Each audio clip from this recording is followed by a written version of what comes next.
बिस्मिल्लाहिर्रहमानिर्रहीम। लाखों करोड़ों दुरूदो सलाम मोहम्मद मुस्तफ़ा सल्लल्लाहु अलैहि वसल्लम और आले मोहम्मद पर। मैं हूं उमर दराज गोंदल। आज इस्लामाबाद के अंदर नेशनल एक्शन प्लान के ऊपर जो एपेक्स कमेटी है उसका इजलास था और उस इजलास में जाहिर है शहबाज शरीफ उसको चेयर कर रहे थे और उसमें आर्मी चीफ भी मौजूद थे, चारों सूबों के जो वजीर आला हैं वो मौजूद थे और चीफ सेक्रेटरीज भी मौजूद थे। अब वहां पे हुआ क्या है, क्या मुकालमा हुआ है शहबाज शरीफ के दरमियान और अली अमीन गंडापुर जो वजीर आला हैं खैबर पख्तूनख्वा के, उनके दरमियान। और जब ये सब कुछ हुआ तो उस दौरान की डेवलपमेंट ये है कि उस दौरान आर्मी चीफ भी वहां पे मौजूद थे जाहिर है इस हवाले से। तो चूंकि शहबाज शरीफ जो बात कर रहे थे उनका देखिए जी जो डिजिटल महाज है उस पर जहर उगला जा रहा है और पाकिस्तान के खिलाफ जो मुहिम है वो बहुत बड़ा चैलेंज बन चुका है। सिर्फ वो बात नहीं कर रहे थे बल्कि खालिद मकबूल सिद्दीकी जो हैं उन्होंने इस बारे में ये कहा कि जो सोशल मीडिया है वो जहर आलूद मीडिया बन चुका है। ये अलग बात है, अब आपकी कोई बात नहीं सुनता तो वो जहर आलूद मीडिया बन गया, अगर आपके हक में हो जाए तो उससे अच्छी चीज कोई होगी नहीं। लेकिन अली अमीन गंडापुर एपेक्स कमेटी के इजलास से जैसे ही बाहर निकले हैं तो वजीर आजम हाउस के सामने मीडिया मौजूद था, उन्होंने मीडिया से गुफ्तगू की है। इस दौरान सिंध से आया हुआ एक शहरी वहां पे एहतजाज कर रहा था, चलें किसी और ने सुननी थी या नहीं सुननी थी। हाँ, ये जरूर हुआ कि अली अमीन गंडापुर ने उनकी सुनी और उनको कुछ पैसे दिए, उनकी मदद की और कहा कि ये पैसे रखें और आप यहां से जाएं। तो अब अली अमीन गंडापुर ने यह बताया कि आज जब वहां पे इजलास के अंदर, हालांकि इजलास नेशनल एक्शन प्लान से मुतल्लिक था, उनके मुताबिक 26 नवंबर के एहतजाज के दौरान जो कुछ हुआ उस पर वजीर आजम शहबाज शरीफ ने एपेक्स कमेटी के इजलास में खुद बात की और उसके बाद मैंने अपना मौक़िफ़ रखा। यानी 26 नवंबर के मामलात के ऊपर गंडापुर ने बात शुरू नहीं की बल्कि शहबाज शरीफ ने यह बात शुरू की। तो जब शहबाज शरीफ बात शुरू करेंगे तो उसके बाद आगे क्या होगा। जब उन्होंने कहा कि बात उन्होंने शुरू की है तो साथ ही उन्होंने कहा कि वजीर आजम की जानिब से इस तरह के जो बयानात हैं वो काबिल अफसोस हैं। और इस इजलास के दौरान शहबाज शरीफ ने कहा जी 26 नवंबर के दिन लोगों को गोलियां लगने की कयास आराइयां हुई, तो जिस पे गंडापुर ने उनको कहा कि हमारे 13 लोगों की शहादतें हुई हैं।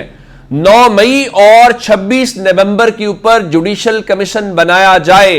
अब ये जो सारी बातें हैं आप ये कहेंगे कि ये उस दौरान थी जब मिलिट्री लीडरशिप भी वहां पे मौजूद थी और आप जानते हैं कि जब एपेक्स कमेटी बैठती है तो उसमें जो इंटेलिजेंस एजेंसीज हैं उनके चीफ्स भी वहां पे बैठे हुए हैं।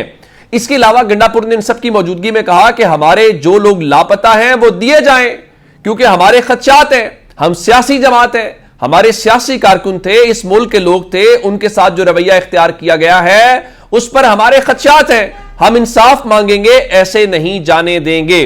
तो अब ये जब बात हुई, जब सबके सामने हो गया तो मेरा ख्याल यह है कि अब शहबाज शरीफ साहब को अंदाजा हो गया होगा कि पाकिस्तान तहरीक इंसाफ जो है वो अपना मौक़िफ़ पूरी दलेरी के साथ, बहादुरी के साथ और पूरे जोरों शोर के साथ वहां पे रखती हुई दिखाई दे रही है। इनका ख्याल ये था कि ये वहां पे शहबाज शरीफ साहब ने सोचा होगा कि चूंकि मिलिट्री लीडरशिप भी बैठी हुई है तो हम ये बात करेंगे तो हम बड़े, वो हमारी वाह होगी कि देखिए हम बड़ा पॉलिटिकल स्टैंड ले रहे हैं और हमारा पॉलिटिकल स्टांस है। अब ये नहीं पता था कि आगे आप के जो एक सूबे का चीफ एग्जीक्यूटिव बैठा हुआ है और वो उसके अंदर शामिल था, उसके ऊपर उसके साथ जो कुछ हुआ वो एक अलग कहानी है। तो होपफुली उसका जवाब जो है वो मिल गया है। अब इस सबके बीच में कुछ और भी डेवलपमेंट्स हैं और उमर अयूब साहब जो हैं उनके हवाले से आज चूंकि कल वो मुज़ाकरात में शामिल थे, आज सहाफ़ियों ने उनसे ये पूछा है कि क्या मामलात हैं। तो उनका देखिए मुज़ाकरात के बारे में हमारा जो बयानिया है वो बहुत क्लियर है। उनका इमरान खान, शाह महमूद कुरैशी और जो दीगर कैदी हैं उनकी रिहाई 1 पॉइंट मुतालिबा है और दूसरे नंबर के ऊपर 2 कमीशन का कयाम है जिसमें 9 मई और 26 नवंबर की तहकीकात हैं और हुकूमती टीम को हमने कहा है कि इमरान खान से हमारी मुलाकात होनी चाहिए, उस मुलाकात के बाद ही कोई बात हो सकती है। और इस सबके बीच में चूंकि कैदियों की बात हो रही है तो डॉक्टर यास्मीन राशिद ने आज गैर रस्मी गुफ्तगू की है लाहौर में, इंसदाद दहशतगर्दी अदालत के अंदर उनकी पेशी थी। तो उन्होंने कहा कि खालिद खुर्शीद के साथ बहुत ज्यादती की गई है, इंसानी हुकूक की पामाली का कोई हिसाब नहीं हो रहा। हम उम्मीद करते हैं कि अगर सियासतदान इकट्ठे हुए हैं तो समझदारी की बात करेंगे। फिर उन्होंने कहा कि 26 को हमारे जो कारकुन मारे गए, गरीब और अमीरों के बच्चे मारे गए, कारकुनों की तकलीफ बहुत ज्यादा है, हमारे कारकुनों को रिहा किया जाए। अच्छा, इसमें खास बात यह है कि जब यह सब हो रहा था तो उस दौरान वो बेचारी खुद भी कैद के अंदर थी और वो कह रही है कि हमें कारकुनों की फिक्र ज्यादा है। इस दौरान जो शाह महमूद कुरैशी साहब है उनका हमारा कोई नाजायज मुतालिबा नहीं है, जो सियासी कैदी हैं उनको रिहा किया जाए। जमानत तो कत्ल के मुलजिम को भी मिल जाती है। हम 1.5 साल से जेल में हैं और ना तो जमानत मिली है और ना ही हमारा केस शुरू हुआ है। फिर शाह महमूद कुरैशी साहब जब निकल रहे थे तो उन्होंने उनसे कहा गया कि नया साल है तो आपको कोई उम्मीदें हैं? उनका जी इंशाल्लाह। मजीद उन्होंने कहा कि मेरी दुआ है मुज़ाकरात किसी मंतकी नतीजे तक पहुंचे। मुज़ाकरात की जरूरत पाकिस्तान को है, पाकिस्तान तहरीक इंसाफ को नहीं है। मुल्क को मुज़ाकरात की जरूरत है और तासुर यह दिया जा रहा है कि तहरीक इंसाफ को है। उन्होंने कहा कि मुज़ाकरात मस्बत नतीजे पर जाने चाहिए, वरना हुकूमत डगमगा जाएगी और मुज़ाकरात की नाकामी जमहूरियत के दौर के लिए खतरा होगा। अब इसका क्या मतलब है ये आप सब जानते हैं। एक जानिब ये सूरत हाल है और दूसरी जानिब हुकूमत भी परेशान है। आज लाहौर में अज़मा बुखारी साहब की प्रेस कॉन्फ्रेंस थी जो वज़ीर इत्तलात हैं, और वो तो इस बात के ऊपर बहुत गुस्से में थी कि जब तहरीक इंसाफ के कल जो लोग फौजी अदालतों से निकले हैं तो जिस तरह की वो हीरो बने हुए हैं, तो उनके मुताबिक तो जनाब अगर इस तरह के बलवाइयों को रिलीफ मिलेगा तो उनका फिर आई एम सॉरी 9 मई इस मुल्क में बार बार होगा, ये आप देखेंगे। फिर साथ ही उन्होंने एक और जुमला कहा और कहा कि ये जो रियायत है ये जाहिर है कि पाक फौज की जानिब से दी गई है, और साथ ही उन्होंने इस हवाले से नजर सानी करने का मुतालबा किया है। तो मसला ये है कि मुस्लिम लीग नून ने, पीपल्स पार्टी ने, एमकेएम ने, या जो भी इस वक्त हुकूमती अरेंजमेंट है उसके अंदर लोगों ने क्या किया कि उन्होंने पिछले 2 साल से सिर्फ एक ही चीज के ऊपर अपनी सियासी वो बुनियादें रखी हैं, वो 9 मई है। अब मसला यह है कि 9 मई का बयानिया चले रियासत की सतह के ऊपर, टीवी की सतह के ऊपर तो ठीक है, आप उसको जितनी मर्जी ढोल पीटते रहे, लेकिन अवामी सतह के ऊपर उसकी कोई ज्यादा कबूलियत नहीं हमने देखी। उसकी वजह, उसकी एक मिसाल 8 फरवरी का इलेक्शन है कि 8 फरवरी को मुस्लिम लीग नून तो इस नारे के साथ आई थी कि हम 9 मई वाले नहीं हैं, हम 28 मई वाले हैं। लेकिन फिर हमने लाहौर शहर में देखा कि लोगों ने आया 28 मई वालों को वोट दिया या जिनके ऊपर 9 मई का इल्जाम है उनको वोट दिया।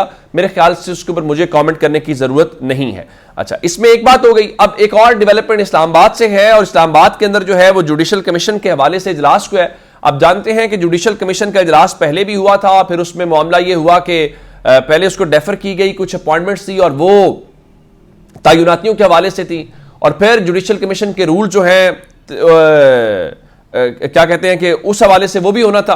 तो इस सब के बीच में जो एडिशनल जजेस की अब तैनातियां होनी हैं वो इजलास भी तलब कर लिए गए हैं, और बताया गया है कि जो इस्लामाबाद हाई कोर्ट है उसमें 4 जजेस अपॉइंट होने हैं, बलूचिस्तान हाई कोर्ट में 3 एडिशनल जजेस की तैनातियां हैं, सिंध हाई कोर्ट में जो है वो 12 एडिशनल जजेस की तैनातियां हैं, और पेशावर हाई कोर्ट में 9 एडिशनल जजेस की तैनातियां हैं, और लाहौर हाई कोर्ट में 10 एडिशनल जजेस की तैनातियां हैं।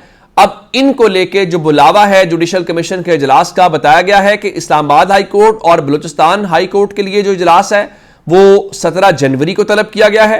सिंध हाई कोर्ट की तैनातियों के लिए 23 जनवरी को इजलास बुलाया गया है।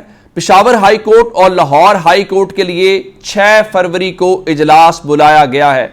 तो इसका मतलब ये हुआ कि ये इजलास अब जो 3 होने हैं उसके अंदर नई जजेस की खेप आ जाएगी, और जब नए जजेस की खेप आ जाएगी तो क्या उसके साथ देखने वाली बात यह होगी कि क्या फिर हम ये समझेंगे कि जुडिशरी का मसला जो शायद अभी 26वीं आईनी तरमीम करके पूरा नहीं हुआ, और जनाबे जस्टिस अमीनुद्दीन खान जैसे एक ऐसे जय्यद आईनी जहन का मसला भी हल नहीं हुआ उनकी तैनाती के साथ भी, तो होपफुली अदालतों के अंदर मजीद तैनातियां करके ये सब कुछ करने से शायद लाइक माइंडेड जजेस आ जाएंगे, शायद वो जजेस आ जाएंगे जो सिस्टम को गारंटी देते होंगे।